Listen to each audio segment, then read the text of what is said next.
is Good Morning Indiana, working for you.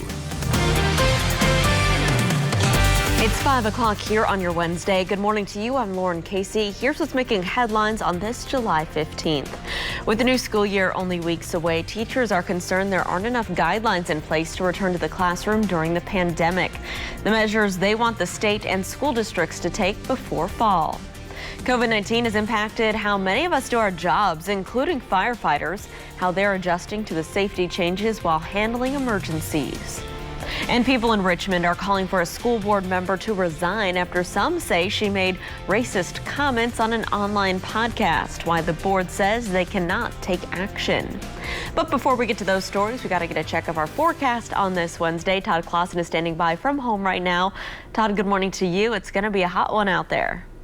It is, Lauren, back up into the 90s. We had a nice little break over the weekend, and it's the start this week with temperatures in the 80s. But yeah, back up into the 90-degree range later on this afternoon. This morning, we're starting off in the 60s and 70s, 62 in Bloomington right now, 70 in Lafayette, and 65 is the current temperature in Peru. So there are some cooler locations out there. Logansport at 63 degrees, and Marion currently sitting at 62. Some high, thin clouds are streaming into the state right now, but visibilities are not an issue as you look from downtown to the north, and you can see those clouds coming in. They're really, really thin, though, so the sun will be able to burn those off very, very quickly here throughout the course of the morning hours.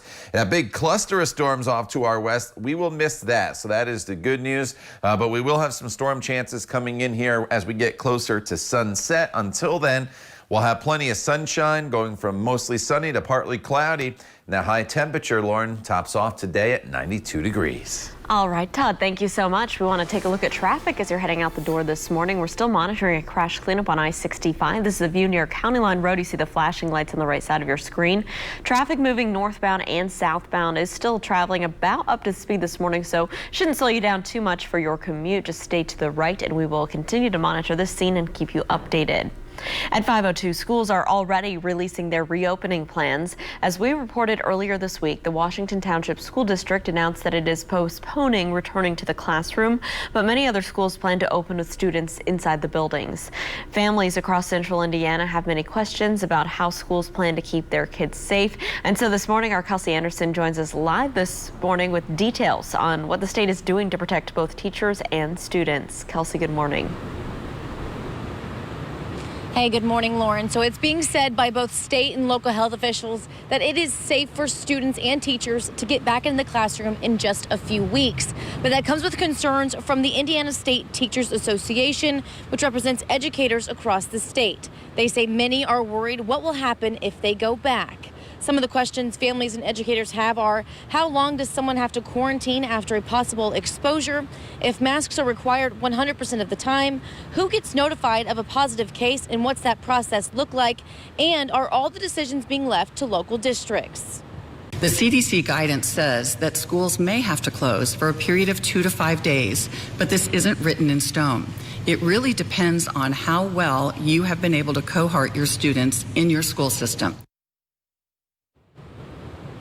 Many teachers are fearing when schools reopen, we will see a spike in cases and schools will be forced to close once again. So for more information on the Department of Health's COVID-19 recommendations for schools opening, plus a closer look at other schools opening plans, head over to theindychannel.com. Reporting live, Kelsey Anderson, RTV 6. Kelsey, thank you. We now want to get to the latest on COVID-19 and the outbreak here in Indiana. Here's a look at the latest numbers. The Indiana State Department of Health is reporting 662 new cases and 13 new deaths.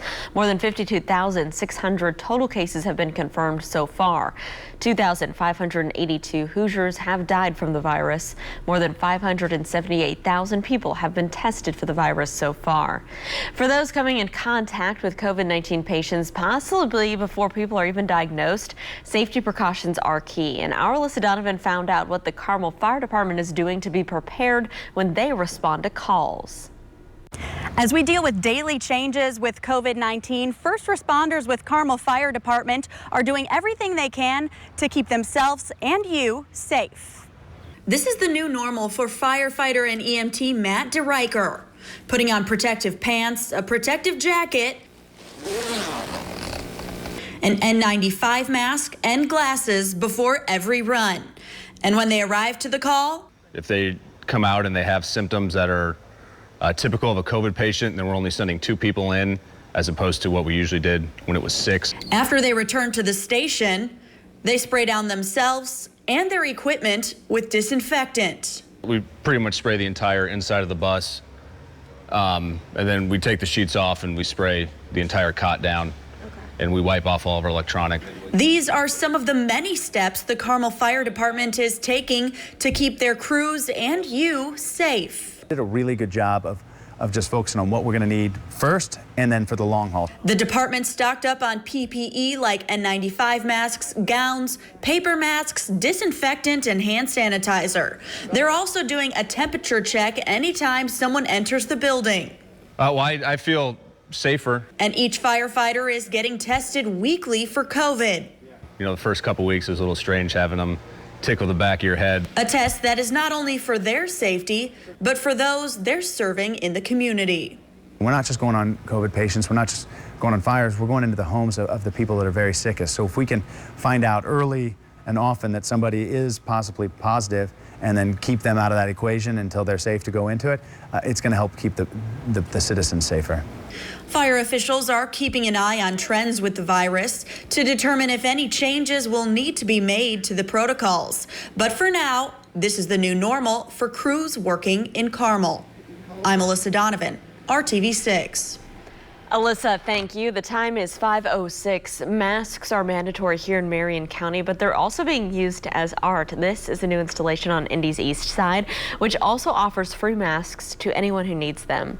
Artist Phil Campbell made this for the summer Indy Art and Seek program with Keep Indianapolis Beautiful. It's located at 10th and Hamilton, and it's already popular. Anyone who needs a mask can take one. If you have some masks you'd like to share, you're welcome to contribute to this piece. Metro Police are asking for the public's help now to identify a suspect in a Northwest Side shooting. Police released these security camera images of a possible shooting suspect. The shooting happened last Tuesday afternoon at a gas station at the corner of 46 and North Arlington Avenue. The man was shot in the incident and survived. Witnesses told investigators that the shooting suspect may have left in a dark Mitsubishi SUV. If you have any information, you're asked to call Crime Stoppers. That number is 317-262-TIPS. Residents in Mooresville are mourning the death of their fire chief, Tim Medsger. He died on Monday after serving as a firefighter for 26 years. Medsger was promoted to chief in 2009. The department announced his death in a Facebook post, remembering him as a role model, comedian, and loving husband. Tim Medsger was 53 years old. A Richmond school board member is facing calls to resign. Dozens of people gathered outside of the district's administrative office yesterday to send a message about Suzanne Derengowski. And she and her husband, a well-known local sports broadcaster, are facing backlash over an online podcast. Critics say it included racist comments that the district leader should not make. Other community members are standing by Derengowski. I would never believe in stifling someone's First Amendment rights, but when you hold positions such as a board member or even in a job, there can be repercussions for what you state publicly and believe in. She's been on that school board for years and done great things for this city, so I wish people would appreciate her character and what she's done in the past and not judge her on whatever happened.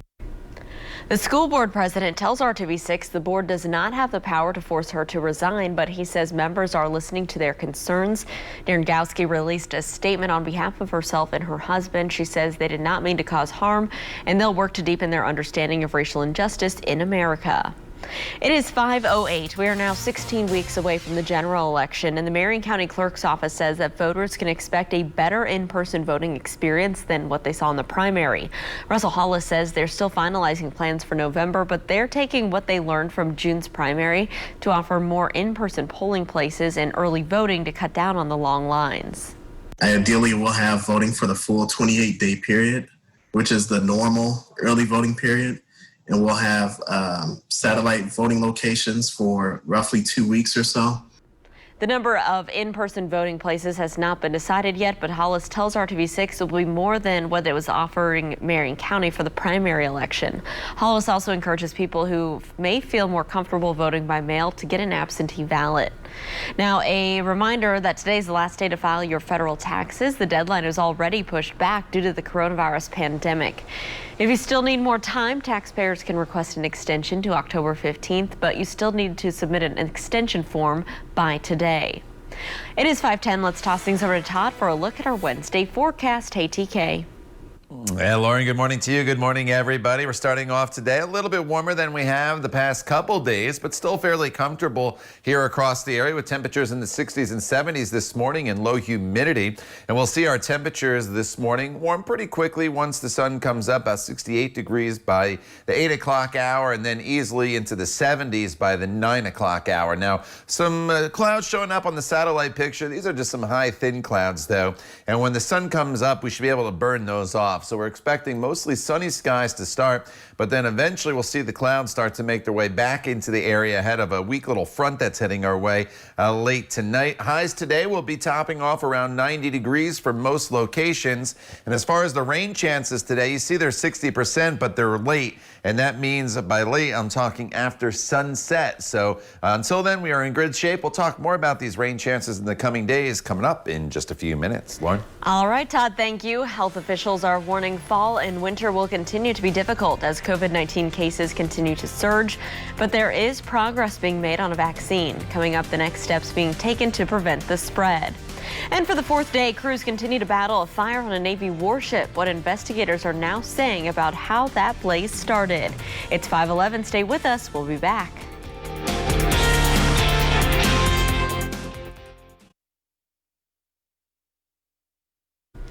Welcome back. The time right now is 5:14. Here's a live look at a construction zone. This is I-70 near State Road 267. You can see some flashing lights, so an active zone this morning. Traffic is moving along just fine, both eastbound and westbound. So if you're traveling over to our west parts of Hendricks County, don't worry, everything is moving along up to speed. Keep in mind, though, westbound I-70 is closed between the downtown area all the way over to the airport. So keep that in mind. That project's set to wrap up at the end of the month. Well, there are now more than 3.4 million confirmed cases of COVID-19 across the country, with a record high in many parts of the South and West. ABC's Inez de la Catera has the latest. This morning, a resurgence in COVID-19 cases in at least 38 states. Florida reporting its deadliest day since the pandemic began, as nearly half of all states hit the brakes on reopening. In California, indoor dining, gyms, bars, and salons are shutting down again. We are on the border of going to red.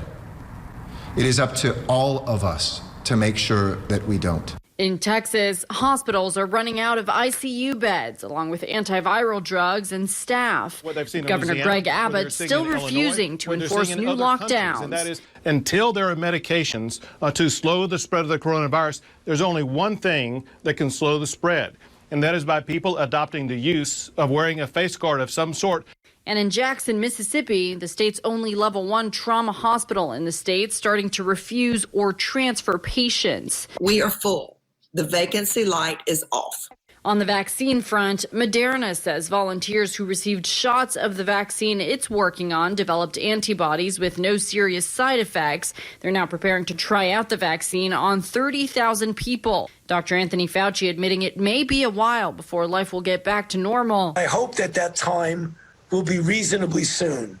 And when I say soon, I say within the next year to year and a half. And CDC Director Dr. Robert Redfield warning things may get worse before they get better. I do think the fall and the winter of 2020 and 2021 are going to be probably one of the most difficult times that we've experienced in American public health. And the New York Times is now reporting that starting today, the Trump administration has ordered hospitals to bypass the CDC and send all COVID-19 patient information to a central database in Washington. Some health experts worry it could mean the data will become politicized. Inez de la Catera, ABC News, Washington. Emergency rental assistance programs need about $100 billion to help people stay in their homes right now and prevent a wave of evictions. That's according to a new report called Out of Reach from the National Low-Income Housing Coalition.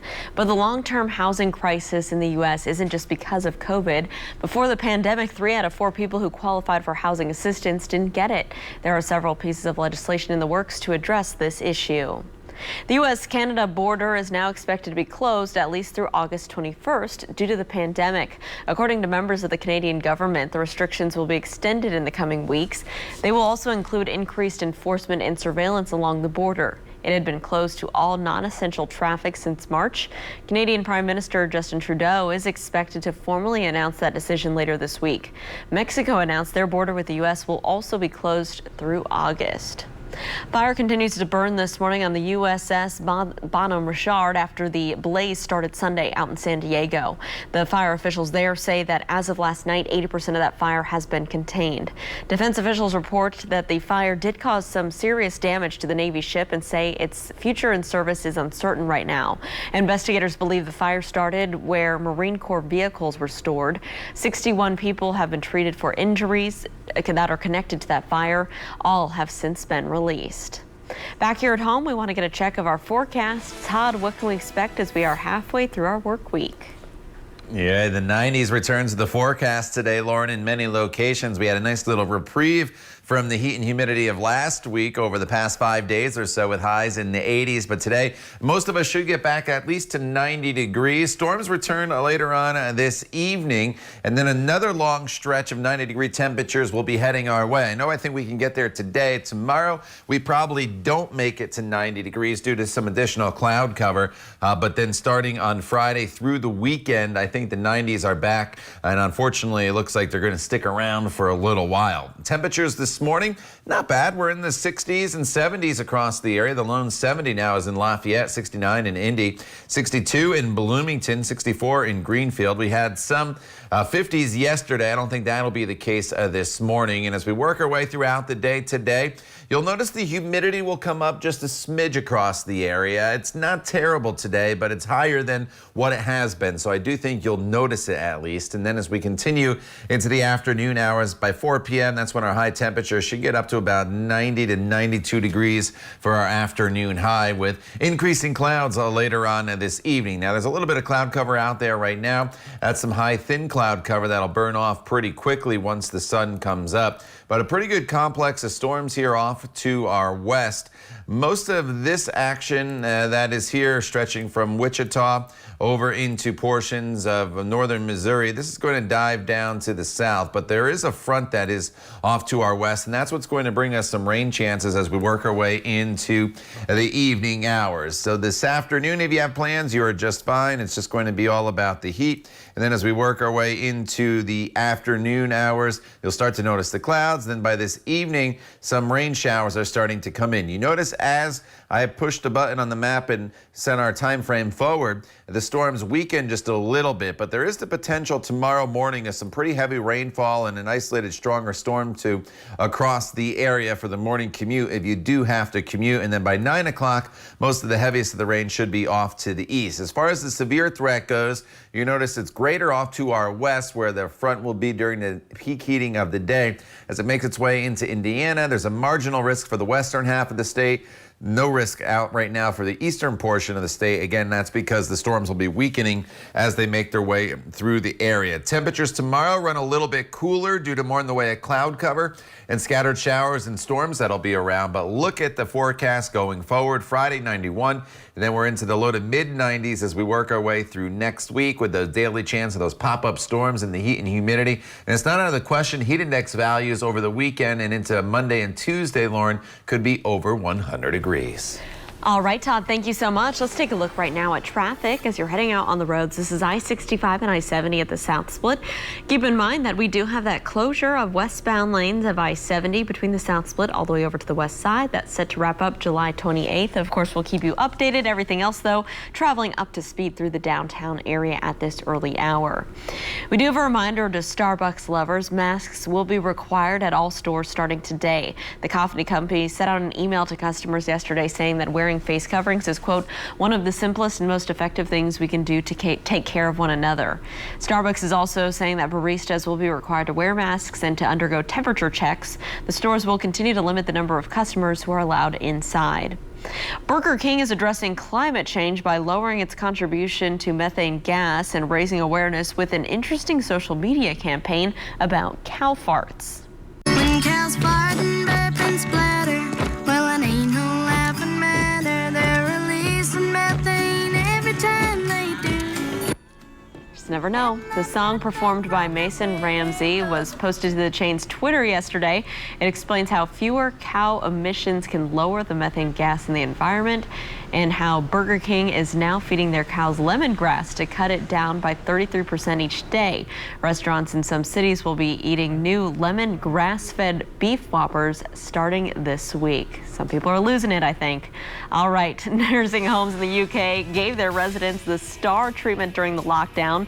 The fun photo shoot they put on to raise their spirits, that's coming up just after the break.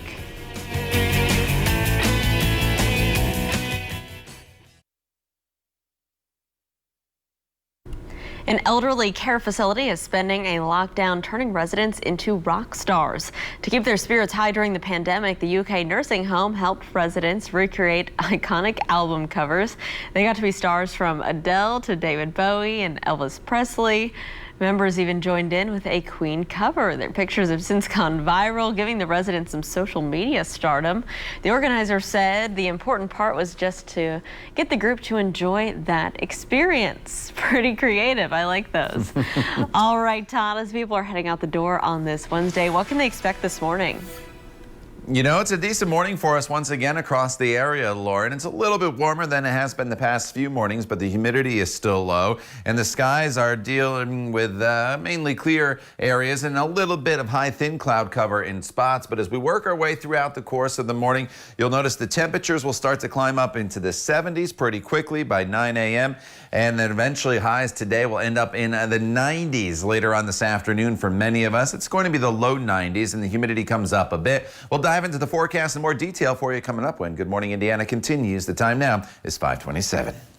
The newest way to help young people in the classroom. One of two therapy dogs joining the team here in Franklin. I'm Rafael Sanchez. That's where coming up on RTV6.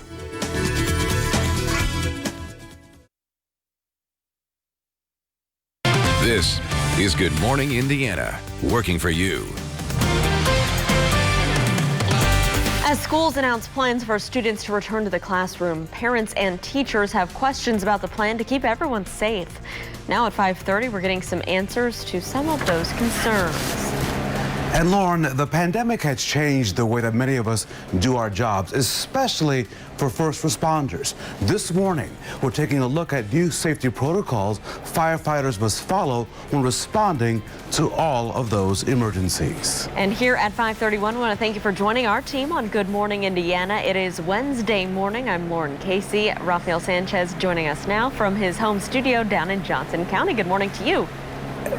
Lauren, good morning to you. Today is tax deadline day, and Todd Clausen, many of us will be taxed by the effects of this heat and humidity as it makes a return, so please find a cool place. Yeah, you know, the heat's going to return, and we have to get used to it once again, Rafael. You know, we've been enjoying some relatively cooler temperatures compared to what we saw last week, but now the heat is going to build back in, and unfortunately, so is the humidity. Not so much today, but in the days ahead. Outside right now, temperatures are sitting in the 60s and 70s, right at 70 in Lafayette, 69 in Indy, 62 is the current temperature in Bloomington and Greenfield, currently at 63 degrees. Skies just starting to brighten a little bit there. As you can look to the north on the right-hand side of your screen, you can see a little bit of the cloud cover that's out there that's been spilling in ahead of these storms. As the sun comes up, it should be able to burn that thin layer of cloud cover off pretty quickly, though. And then as we work our way into the evening hours, that's when some of those storms arrive. So until then, we are going to be dry. Temperatures will warm very quickly here today. We should be into the low to mid 80s by the noon hour, near 90 degrees later on this afternoon as those clouds increase. We'll talk more about the storm chances for later tonight, Lauren, coming up in just a few minutes. Todd, thank you. Let's take a look right now at traffic up on the north side. This is I-465 near Michigan Road. You can see traffic is picking up both eastbound and westbound. Right now on the north side, no crashes, no delays to slow down your Wednesday commute. So schools are already releasing their reopening plans, and we reported earlier this week that Washington Township School District, they are postponing returning to the physical classroom, but many other schools plan to open with students inside the buildings. And whether you live in Kokomo or Greenfield, Avon or Martinsville, families across central Indiana have many questions about how schools plan to reopen safely for both teachers and their children. This morning, our Kelsey Anderson joins us live with details on what the state is doing to protect teachers and students. Kelsey, good morning. Hey, good morning, Raphael. So some educators and families, they're concerned that there isn't enough guidance going into this school year that's set to start in just a few weeks for some schools, some of them assuming that schools will be closed again just a few weeks after reopening. The vice president of the Indiana State Teachers Association, which represents educators across the state, tells RTV6 many are worried what will happen if they go back. Some of the questions families and educators have are, how long does someone have to quarantine after a possible exposure? If masks are required 100% of the time, who gets notified of a positive case? And what's the process look like? And are all decisions being left to local districts? What resources are in place for staff, for students, and for the community when a student or a teacher dies? Not if, when. We wish that we had clearer guidance and clearer mandates from health departments or from the state health department. Health officials at the local and state level say they believe it is safe for schools to reopen. Dr. Christina Box has laid out recommendations for schools, but has not mandated anything. So for more information on what those recommendations look like, and also a closer look at what different schools across the area are planning to do this school year, head over to theindychannel.com. I'm Kelsey Anderson, RTV6. Kelsey, thank you. Most schools have said they plan to require students and staff to wear face coverings during the school day. Some students may have some questions or concerns about this policy.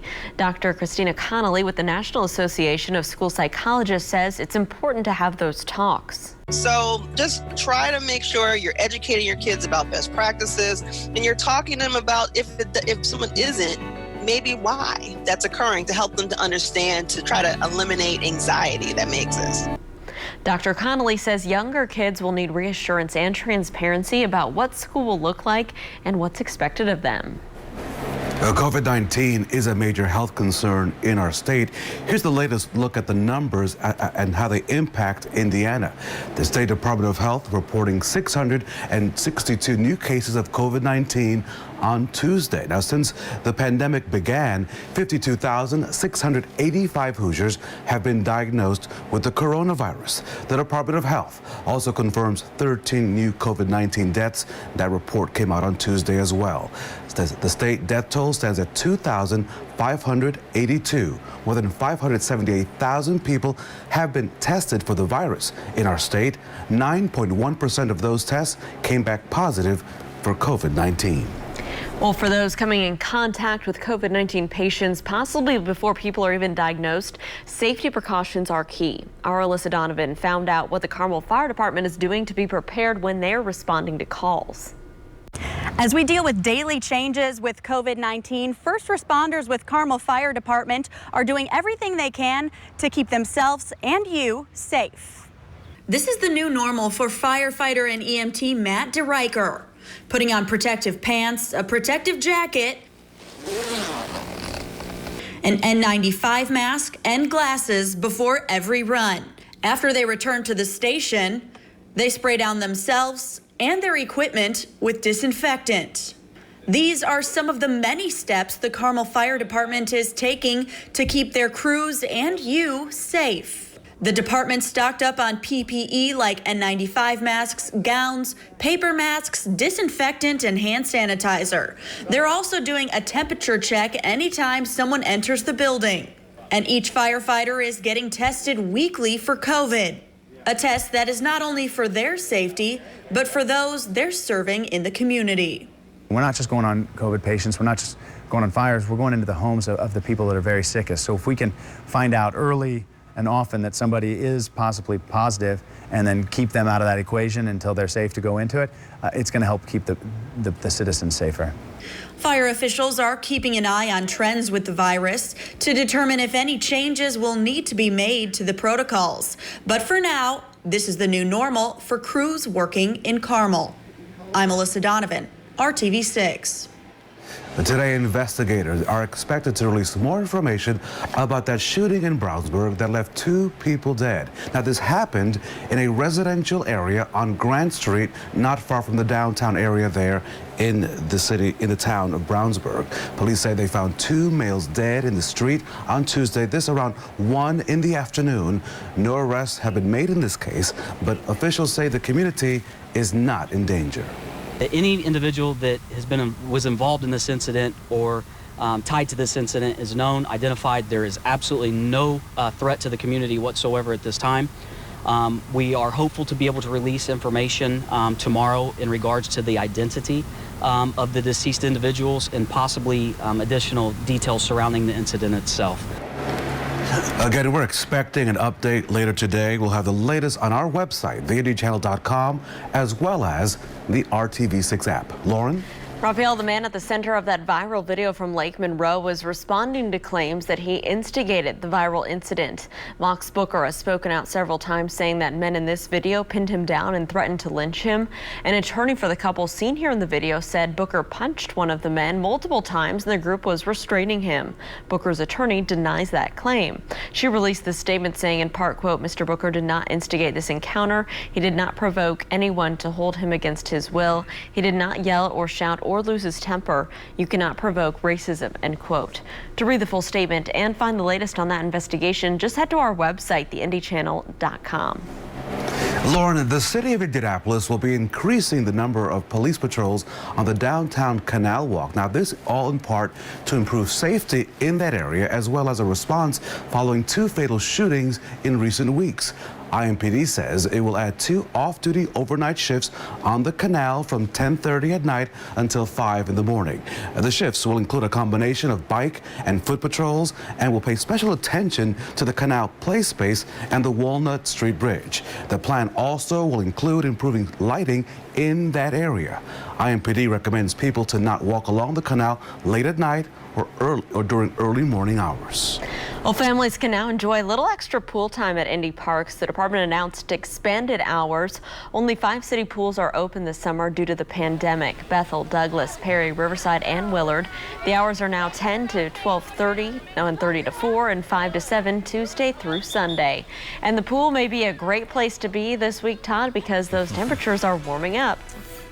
Yeah, you know, it's going to be a great place to be to stay cool. We will start to build in some storm chances, not so much today during pool hours, but in the coming days. So obviously, if you hear the thunder or see the lightning, you have to take those plans indoors. But definitely temperature-wise, the pool will be a popular place, I guarantee. Lauren, remember that sunscreen note with the UV index very high today, about into the upper 80s to low 90s for your afternoon high temperatures. And here's what I mean by looking ahead and to be in the pool and why it's a good place to be. Look at these temperatures that build in by the end of the week and the weekend. So not only the pool, the lake, the streams and the rivers here across central Indiana will be a popular place, as well as temperatures climb up into the 90s. We'll talk more about this extended forecast for you coming up in just a little bit. Todd, thank you so much. Supreme Court Justice Ruth Bader Ginsburg back in the hospital this morning being treated for an infection. After the break, we'll have the latest on her health condition. And Amazon wants to make your next trip to the grocery store a little bit easier. Coming up, a look at the new cart that will have you skipping the checkout line. It is 5:41. Stick around. We'll be back after this short break.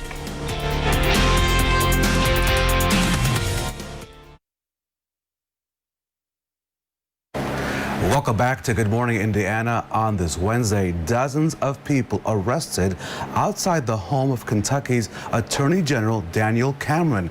Let me take you to Louisville. There, Louisville Metro Police say a large group of protesters demanding justice for Breonna Taylor marched to Cameron's home and occupied, as you can see, his front yard. This all happening Tuesday. Police arrested 87 people, including Real Housewives of Atlanta star Portia, Love and Hip Hop star Yandy Smith, and reality TV star and activist Tamika Mallory. Protests over Taylor's death have been ongoing since May. She was shot and killed back in March while officers were attempting to serve a drug warrant. No drugs were found in her home. One officer has been fired. 2 others have been placed on administrative leave. Lauren? Raphael, Glee actress Naya Rivera died from drowning. That's according to an autopsy result released on Tuesday. The report says her death was an accident, and so far there are no signs that drugs or alcohol were involved, but toxicology tests will be done. Rivera's body was recovered from Lake Piru on Monday. Investigators say that she and her 4-year-old son went swimming after renting a pontoon boat. They believe Rivera used her last ounce of energy to put the boy back on the boat before she drowned. She was 33 years old. The Supreme Court's eldest justice is back at the hospital this morning. 87-year-old Ruth Bader Ginsburg is resting after an apparent infection. ABC's Ines de la Cuetara has the latest from Washington. This morning, another health scare for the Supreme Court's oldest justice. The court saying that Ruth Bader Ginsburg is being treated at the hospital for a possible infection. The 87-year-old undergoing a medical procedure at Johns Hopkins Hospital in Baltimore. Ginsburg has been treated 4 times for cancer and was hospitalized for another infection 2 months ago. Justice Ginsburg said she plans to stay on the court as long as she's mentally fit. She's declared in January that she's cancer-free. Ginsburg, who was nominated by President Bill Clinton, is the second longest serving current justice, behind Associate Justice Clarence Thomas. The Supreme Court, which has a 5-4 conservative majority, remains in recess until October after just wrapping up a flurry of work, including rulings on everything from the president's tax returns to LGBTQ rights. In the Rose Garden on Tuesday, President Trump saying he hopes the justice feels better. I didn't hear that, actually. She was just hospitalized? No, that's too bad. No, I wish her the best. She's actually giving me some good rulings. The court says Ginsburg is resting comfortably and she's expected to be hospitalized for a few days. Ines de la Cuetara, ABC News, Washington. At 5:48, a past pandemic is making a reappearance, and officials out in Colorado say that a squirrel has tested positive for the bubonic plague. The plague was the world's deadliest pandemic, with 50 million lives lost, and can be transmitted from animals to humans. But this isn't the first time this disease has cropped back up here in the United States. 4 people died from it back in 2015. If those symptoms are caught early, recovery is likely.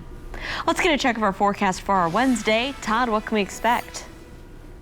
You know, it's a decent day for us here once again across the area, Lauren. A little bit warmer. So for some of you, as we climb up into the low 90s later on this afternoon, you may not be all for the 90s. I understand that. But the humidity levels today are still going to be fairly low compared to where we're going later on this week. As we move from downtown to the north, shows the sky starting to brighten just a little bit. Some high thin cloud cover out there. And as we work our way throughout the course of the morning hours, we'll burn that cloud cover off pretty quickly. And then we will be left with a lot of sunshine here this morning. There are some rain chances in the forecast today, but they do not arrive until late tonight, most likely after sunset, which is just after 9 o'clock here on the day today. Then better storm chances tomorrow, and then just some spotty storms on Friday and Saturday. And I think from this point forward throughout the remainder of the next 7 days, there will be some storm chances, but no day looks to be a complete washout. 69 right now in the city, 62 in Bloomington, 63 from Greenfield into the Muncie area, where you go up a couple degrees to 66 degrees. So here's how it plays out for the day today. Temperature-wise, we will be in the mid-70s here this morning pretty quickly, and then 86 by the noon hour. 92 is the forecast high for the day today, and by 6 p.m., the temperature is still going to be around 89 degrees. Here's the high thin cloud cover that we have out there currently, and you can see the last few frames now that the sun's coming up already starting to break apart. And that's why I do think we'll have mostly sunny skies this morning. But back off to our west, we find showers and storms. That big cluster of storms is going to miss us down to the south, but the front will come through later on today, and that's what's going to bring in the chance of rain late tonight. So for the noon hour, still mostly sunny skies, turning partly cloudy this afternoon. And then here come these storms into the forecast. 9 p.m., they're approaching the state line. That's as we get towards a sunset. And then as they come into Indiana, they should be weakening. There could be an isolated strong storm as we work our way into the overnight hours, but for the most part, I do think we should be able to avoid any significant severe weather. And then once the front goes through, it kind of lingers around for the day on Thursday. So Thursday, we're going to have to keep scattered showers and storms in the forecast for us. To the yellow, off to our west, that is a slight risk for severe weather. It's a marginal risk across parts of central Indiana. And as that front comes through, it's in the process of weakening. That's why the eastern portion of the state not under any risk here for the overnight hours. Tomorrow, with some cloud cover around and some showers and storms, it's a little bit cooler for us. And then there's the streak of 90s that return. Not only do we get back into the 90s, but the humidity comes way up as well. We're talking heat index values over 100 degrees by the time we get to the end of the weekend and into next week. Lauren. All right, Todd, thanks so much. Let's take a look at traffic as you're heading out the door this morning. Here's a look up in Fishers. Good morning to you. I-69 at 106th Street. Traffic is moving along up to speed northbound and southbound. No crashes right now in the Hamilton County area to slow down your morning drive. So a shopping cart designed by Amazon is making a trip to the grocery store a lot easier. The dash cart looks a lot like a regular shopping cart, but it's a little bit bulkier. The computer sensors are on it to scan the items you pick out. The display is displays the subtotal cost. There's a built-in screen on the front. Once you're done shopping, you skip the checkout line, you head straight for the exit, and that's because the price of the groceries will be automatically charged to a credit card linked to an Amazon account. The dash cart will be launched at one location in California later this year. Amazon has not said when it will roll out to other Amazon Go stores or Whole Food markets. So, Lauren, I want to talk about Todd's favorite overnight fast food restaurant. You see, White Castle is trying to be more efficient. The chain is now testing out a robot to flip burgers. Check this out. Todd, are you listening? Robot on a Rail, or ROAR, is an updated version of Flippy, an autonomous robotic kitchen assistant originally launched back in 2018. The technology uses artificial intelligence to automatically detect when raw burger patties are placed on the grill using 3D, thermal, and regular vision. The idea is to reduce human contact with food during the cooking process. Now, White Castle has not said how many workers could be displaced by robots, but did say that team members can be redeployed to more customer experience-driven tasks. So there you have it. Todd, your food will be safe. There's a new water coaster launching this season at Holiday World, and you could be one of the first to ride it. We have a chance to give you some tickets coming up right here on RTV6.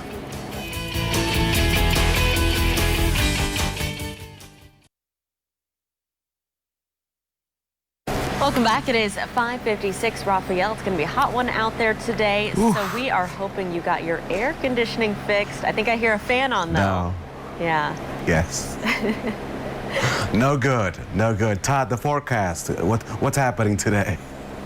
Yeah, you know, we're starting to crank up the heat and the humidity just a little bit across the area. Gone are all those real comfortable days with highs in the 80s. A live look outside right now shows the sunrise taking place. Some high thin cloud cover. Temperatures range from 59, where it's really comfortable in Zionsville, 68 in the city, 62 is the current temperature in Bloomington. So it's a good start to our day, but we'll warm up quickly today to 92 degrees with skies that'll be mostly sunny. Storms possible late in the day once we get past sunset. More on the storm chances and the rest of your 7-day planning forecast coming up when Good Morning Indiana continues right here on RTV6.